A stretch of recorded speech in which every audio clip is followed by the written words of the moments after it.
Hi guys. Do you ever have one of those days? You know, one of those terrible, horrible, very bad, no good days? Yeah, that was one of my days this week. Came out in the morning, and the raccoons had got into my garden and eaten my tomatoes. I got to school just in time because I had overslept. And I got in to the classroom and turned on my computer, and it was up for about 2 minutes, and then kaboom, the internet went out completely. So I had to pack up all my gear and drive home, which is fine. I don't mind working from home. And then I had to pack up all my gear and go back to school. So it was just one of those days when absolutely nothing went right. Really, I couldn't, I was out of Diet Pepsi and all I had left was water and, you know, just the little things in life. But really, complaining didn't really help me much. And it's the same with the children of Israel because they were complaining. God had just delivered them from Egypt, from Pharaoh, the mean guy who was making them slaves and everything. God had delivered the children of Israel through the Red Sea. Crashing waves go over the Egyptians, but not over the children of Israel. God showed grace and brought them through that without any problem. Now they get to the other side and they're 3 days in the wilderness. Well, you can imagine it's kind of desertish, you know, it's kind of like not much water. They ran out of water and they were complaining and whining because the only water they could find was bitter water. And we'll find out what God did.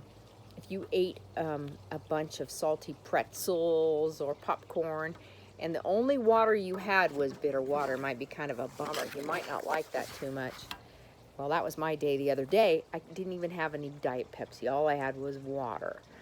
So this water, not especially bitter, but not anything fancy either. If this is all I had for my lunch, I might be whining about it. But I'm not. Hey, yeah, it does cool me off. It does, yes. Okay. Why do you think God showed grace to his people even when they complained? Just like me. Because he wanted to giggle a little bit? Maybe.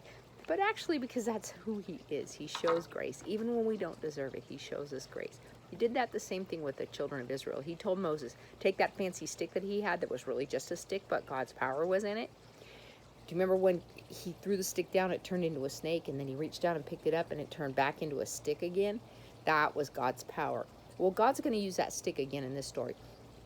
He tells Moses, touch the water, the bitter water with the stick. And he did, and it turned into sweet water, just like this. Every time you do this, you can remember how God shows his grace. This, crystal light. This, plain old water. Now my bitter water is sweet. Yahoo! I love crystal light in my water. I think I'm going to shake it up a little bit. This is not magic. It's not miraculous. This is just crystal light. But what God did was a miracle because there was no crystal light on the stick that Moses put in the water. It was just the stick that God used to show his grace. Remember, grace is getting something good that we don't deserve. And it makes things around us sweet. The cool thing about when we get a lot of grace from God, and we do every time he forgives us, is that we get to share that grace with other people. So if your brother smacks you in the face and you forgive him, that is being like God and showing the grace of God. When someone disappoints you, they promise to take you somewhere and it didn't work out, you forgive them and you are showing the grace of God. When God's grace is added to our lives, it makes sour things sweet or bitter things sweet. So it makes bitter things better. Get it? God's grace makes bitter things better. So the next time you're having a rough day, remember, you can get out a packet of crystal light. It'll remind you that God's grace makes bitter things better. See you next week. Love you guys.